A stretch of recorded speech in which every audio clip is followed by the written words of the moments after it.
Good morning, কেমন আছেন সবাই? আমাকে আর্জেন্ট যেতে হচ্ছে শ্বশুর বাড়ি, একটু ঝামেলা হচ্ছে ওখানে। তো ওই দেখুন আমি রেডি হয়ে গেছি, আর এই যে ব্যাগ গুছিয়ে নিয়েছি, এই যে ব্যাগটা,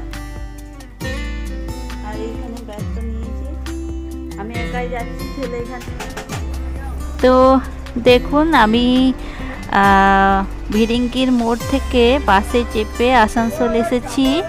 তো এখানে আসানসোলে আমি আবার বরাকরের বাসে চাপলাম, মানে এখানে থেকে মিনি বাস ধরেছি। এই মিনি বাসে করে আমি বরাকর যাব, আর আসানসোল থেকে আমি এসবিএসটি বাসে চেপে এলাম। ওইটা খুব ভালো বাস ছিল, আমাকে খুব তাড়াতাড়ি পৌঁছে দিয়েছিল আসানসোল, আর সিট পেয়ে গেছিলাম। মানে একটু মনে হয়নি বাসে আসছি, খুব স্পিডে এসছে। আর এখানে এই বাসটা থেমে থেমে যাবে আর কি, মানে প্রত্যেকটা স্টপেজ দিয়ে দিয়ে যাবে, একটু টাইম লাগবে। তো এই দেখুন এখন বাসটা খালি, সেরকম কেউ নেই, কিন্তু এই রাস্তায় যেতে যেতে পুরো ভিড় হয়ে যাবে বাসটা। তো এটা আমি বার্নপুর পেরোচ্ছি, আর এখানে এই যে রাস্তায় যাচ্ছি বার্নপুর, নিয়ামতপুর, কুলটি সব পেরিয়ে তারপর বরাকর। এই দেখুন, তো আমি বরাকরে পৌঁছে গেছি, আর এখানে আমার হাজবেন্ড নিতে আসবে। তো আমি তার আগে কিছু খেয়ে নেব। তো আমি এখানে কলা কিনেছি, কলা খাবো, আর ডাবের জল খেয়ে নিচ্ছি, যেহেতু আমি সকালে কিছু খেয়ে আসিনি। তো এখানে এই দেখুন হাজবেন্ড চলে এসছে নিতে। তো আমি স্কুটিতে করে যাচ্ছি শ্বশুর বাড়ি, প্রথমে ওখানে যাব। তো শ্বশুর বাড়িতে গিয়ে ওখানে দেখা করে আমরা সবাই প্রথমে থানাতে গিয়েছিলাম, ওখানে একটু কিছু কাগজপত্র জমা দেওয়ার ছিল। তো এখানে জমা দিয়ে এখানে এসেছি। এই দেখুন এইটা হচ্ছে সেই জায়গাটা যার জন্য এখানে আসা। এই পেছন দিকের এইখানে গেট নামিয়েছে, এখানে আমাদের জায়গাটা অন্য একজন পাচির দিয়ে দিচ্ছে, সেই জন্যে তাকে কাজ বন্ধ করার জন্য থানাতে গিয়েছিলাম। তো কাজ আপাতত বন্ধ করে রেখেছে, এখন আর কাজ হবে না, বারণ করে দিয়েছে। আর এই দেখুন এইদিকে বাড়ি আছে, ওইদিকেও বাড়ি। তো এখানে চলে এসেছি আবার শ্বশুর বাড়িতে। এখানে আমরা খাওয়া দাওয়া করে আবার একটু বেরোবো, মানে ধানবাদ যাব। ওইখানে আমরা কিছু অফিসে যাব ধানবাদের। তো এই দেখুন রুমের অবস্থা, আমি না থাকলে যা হয়। তো প্রথমে বিডিওর অফিসে গেলাম, এটা হচ্ছে বিডিও অফিস। এখানে কিছু মানে দেখা করতে হবে আমাদেরকে, তারপরে আমরা যাব আবার ধানবাদে। এটা হচ্ছে নিরসার আগে এই বিডিও অফিস।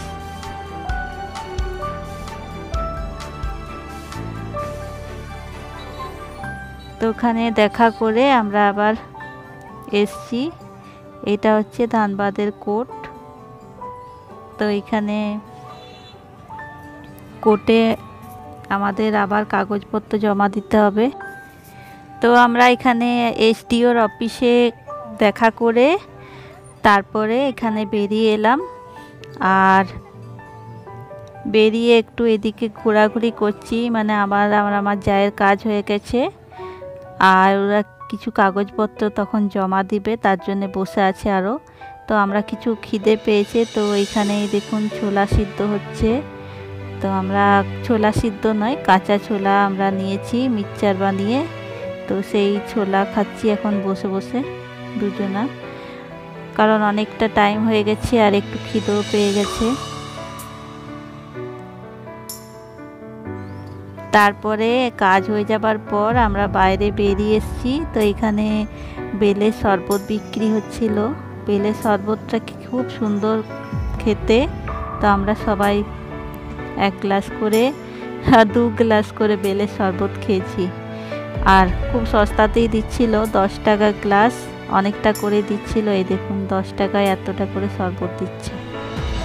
তো এটা খেয়ে পরে পেটটা ভর্তি হয়ে গেল, আর কত বড় বড় বেলগুলো দেখুন, অনেক বড় বড় বেল আর তেমনি মিষ্টি। তো এই দেখুন এটা হচ্ছে কোর্টের বাইরেটা। তো আমরা এখান থেকে এখানে ধানবাদের ডিএম এর সঙ্গে দেখা করতে যাব। তো এই দেখুন এটা হচ্ছে ডিএম এর অফিস। তো আমরা যখন গেলাম তখন উঠে গেছে, আর দেখা হয়নি, বাইরেই তখন দাঁড়িয়েছিল, মানে বেরিয়ে গেছে আর কি অফিস থেকে। তো অফিসের ভিতরটা খুব সুন্দর, আমরা একটু ঘুরে দেখে নিলাম, যেহেতু এসছি বলি একটু দেখে নিই ভিতরটা। তো এই দেখুন বাইরে কি সুন্দর ফুলের গাছ লাগিয়েছে, এটা বাইরেটা।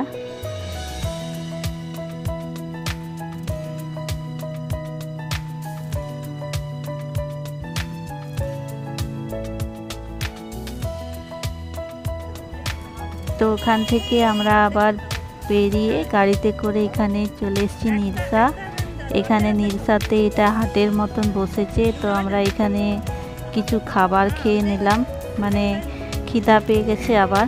তো এখানে আমি আর আমার যা খেলাম ধোসা, আর ওরা খেলো চপ জিলাপি, আমার ভাসুর আর আমার হাজবেন্ড।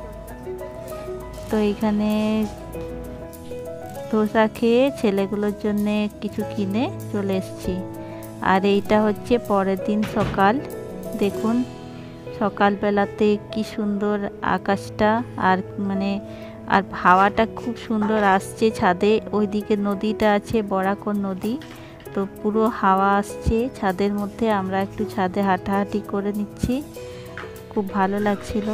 এই দেখুন, আর এই পেছন দিকে আছে এটা পুরো আমের বাগান, ওইদিকে আম ধরে আমের মুকুল এসছে। তারপরে আমি আবার রুমটা গুছাতে শুরু করলাম, যেহেতু অনেক ধুলো আছে। প্রথমে চাদরটাকে পাল্টিয়ে নতুন চাদর পাতলাম, টেবিল থেকে যত ধুলো ঝেড়ে ফেলে দিলাম। তারপরে এই দেখুন এত ধুলো বেরিয়েছে, এবারে পরিষ্কার করতে শুরু করে দিলাম, যেহেতু অনেক দিন পর আসি, আর অনেক দিন পর এলে যা হয়, বাড়িতে যদি মেয়ে না থাকে তাহলে কি হয়, রুমের মধ্যে এইরকমই অপরিষ্কারই থাকবে। তো প্রথমে রুমটা পরিষ্কার করে নিলাম, তারপরে এখানে ছাদটাকে পরিষ্কার করে নিলাম।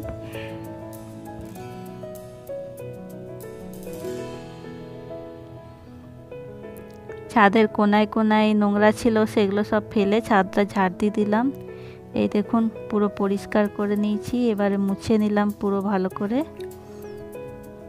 তো আমি এখানে ঠাকুরগুলোকে ভালো করে পরিষ্কার করে মুছে নিচ্ছি।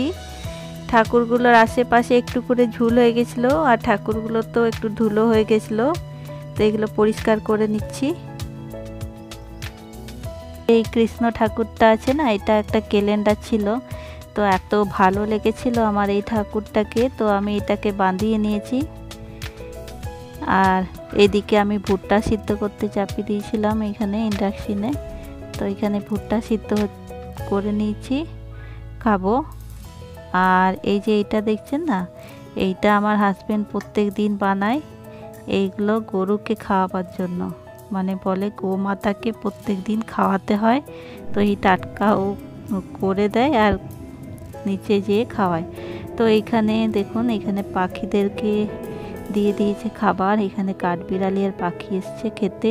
আর এই দেখুন গোমাতা এসে দাঁড়িয়ে আছে উপর দিকে তাকিয়ে। তো আমি চলে গেলাম এখানে ভুট্টার চালগুলো নিয়ে দিতে। এরা প্রত্যেক দিন আসে, একটা নয় 3-4 জন চলে আসে, প্রত্যেক দিন যেহেতু খাবার দেওয়া হয়, তো এরা প্রত্যেক দিন এসে এখানেই দাঁড়িয়ে থাকবে যতক্ষণ না খাবার দিচ্ছি। তো এখানে যতগুলো ভুট্টার ছাড় ছিল সব খেয়ে নিল। এইটা একটা এসছে, আরো 2 জন আছে বাইরে দাঁড়িয়ে।